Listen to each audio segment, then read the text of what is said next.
Assalamualaikum warahmatullahi wabarakatuh. Perkenalkan, nama saya Kasuma Trinia, NIM D1B1221105, jurusan S1 Farmasi Alih Jenjang di Universitas Megareski Makassar. Video ini saya buat untuk memenuhi tugas wawasan ilmu farmasi oleh dosen pengampu Bapak Apoteker Safarudin MSI. Adapun topik yang akan saya bawakan pada video ini yaitu mekanisme kerja obat. Mekanisme kerja obat. Obat menghasilkan kerja dengan mengubah cairan tubuh atau membran sel atau dengan berinteraksi dengan tembak reseptor. Gel aluminium hidroksida obat mengubah zat kimia suatu cairan tubuh, khususnya dengan menetralisasi kadar asam lambung. Obat-obatan misalnya gas anestesimum berinteraksi dengan membran sel. Setelah sifat sel berubah, obat mengeluarkan pengaruhnya. Mekanisme kerja obat yang paling umum ialah terikat pada reseptor sel. Reseptor melokalisasi efek obat. Tempat reseptor berinteraksi dengan obat karena memiliki bentuk kimia yang sama. Obat dan reseptor saling berikatan dengan reseptor seperti gembok dan kuncinya. Ketika obat dan reseptor saling berikatan, efek terapeutik dirasakan. Setiap jaringan atau sel dalam tubuh memiliki kelompok reseptor yang unik. Misalnya, pada reseptor sel jantung berespon pada preparat digitalis. Suatu obat yang diminum per oral akan melalui 3 fase, yaitu farmasetik, farmakokinetik, dan farmakodinamik agar kerja obat dapat terjadi. Yang pertama yaitu fase farmasetik. Dalam fase farmasetik, obat berubah menjadi larutan sehingga dapat menembus membran biologis. Jika obat diberikan melalui rute subkutan, intramuskular, atau intravena, maka tidak terjadi fase farmasetik. Fase kedua yaitu fase farmakokinetik, terdiri dari 4 proses atau subfase, yaitu absorpsi, distribusi, metabolisme atau biotransformasi, dan sekresi. Terakhir, farmakodinamik. Dalam fase farmakodinamik atau fase ketiga terjadi respon biologis atau fisiologis. Pertama, saya akan membahas detail farmasetik. Dalam fase farmasetik, sekitar 80% obat diberikan melalui mulut.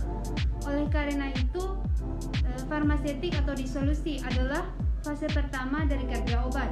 Dalam saluran gastrointestinal, obat-obat perlu dilarutkan agar dapat diabsorpsi. Obat dalam bentuk padat, tablet atau pil harus didisintegrasi menjadi partikel-partikel kecil supaya dapat larut dalam cairan, dan proses ini dikenal sebagai disolusi. Tidak 100% dari sebuah tablet merupakan obat. Ada bahan pengisi dan pelembab yang dicampurkan dalam pembuatan obat, sehingga obat dapat mempunyai ukuran tertentu dalam mempercepat disolusi obat tersebut.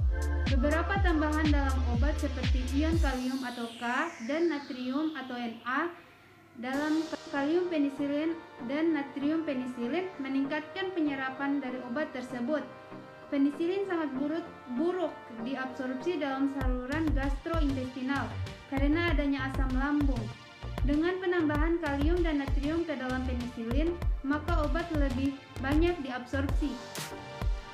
Disintegrasi adalah pemecahan tablet atau pil menjadi partikel-partikel yang lebih kecil, dan disolusi adalah melarutnya partikel-partikel yang lebih kecil, yaitu dalam cairan gastrointestinal untuk diabsorpsi.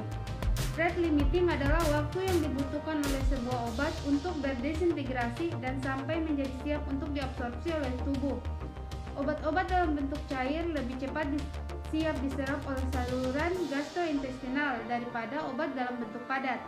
Pada umumnya, obat-obat berdesintegrasi lebih cepat dan diabsorpsi lebih cepat dalam cairan keasam yang mempunyai pH 1 atau 2 daripada cairan basah. Orang muda dan tua mempunyai keasaman lambung yang lebih rendah, sehingga pada umumnya absorpsi obat lebih lambat untuk obat-obat yang diabsorpsi terutama melalui lambung.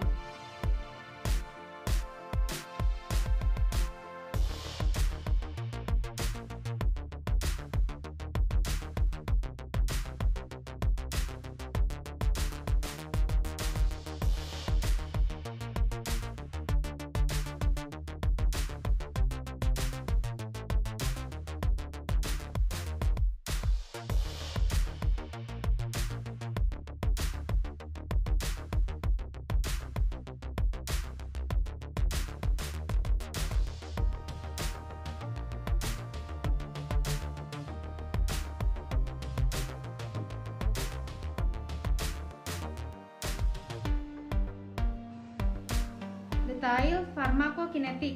Farmakokinetik adalah ilmu tentang cara obat masuk ke dalam tubuh, mencapai tempat kerjanya, metabolisme, dan keluar dari tubuh. Dokter dan perawat menggunakan pengetahuan farmakokinetiknya ketika memberikan obat, memilih rute pemberian, menilai risiko perubahan kerja obat, dan mengobservasi respon klien. 4 proses yang termaksud di dalamnya adalah absorpsi, distribusi, metabolisme, dan ekskresi atau disingkat dengan ADME. Pertama, absorpsi. Absorpsi adalah pergerakan partikel-partikel dari konsentrasi tinggi dari saluran gastrointestinal ke dalam cairan tubuh melalui absorpsi pasif, absorpsi aktif, rinositosis atau pinositosis. Kedua, distribusi. Distribusi adalah proses di mana obat menjadi berada dalam cairan tubuh dan jaringan tubuh.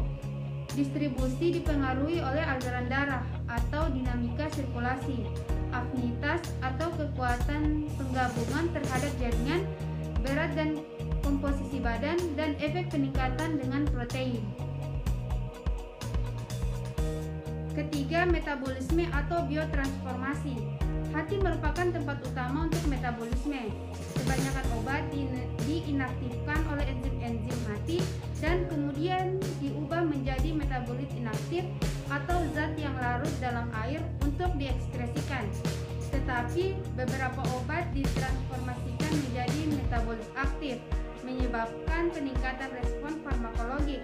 Penyakit-penyakit hati seperti sirosis dan hepatitis mempengaruhi metabolisme obat. Yang terakhir, ekskresi atau eliminasi. Rute utama dari eliminasi obat adalah melalui ginjal. Rute-rute lainnya meliputi empedu, feses, paru-paru, saliva, keringat, dan air susu ibu. Obat bebas yang tidak berkaitan dengan protein tidak dapat difiltrasi oleh ginjal. Sekali obat dilepaskan bebas dan akhirnya akan diekskresikan melalui urin. pH urin mempengaruhi ekskresi obat.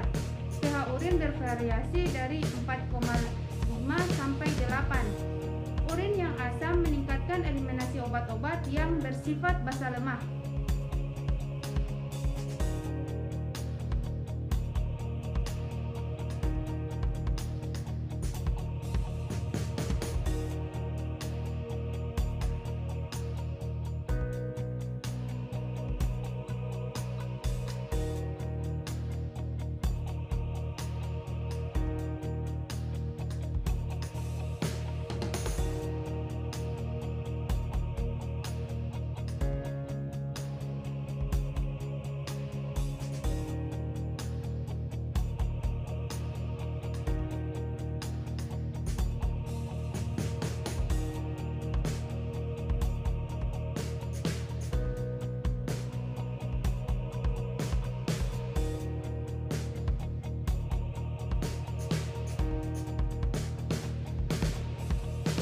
Sekian video dari saya, semoga video ini dapat bermanfaat. Billahi taufiq wal hidayah. Wassalamualaikum warahmatullahi wabarakatuh.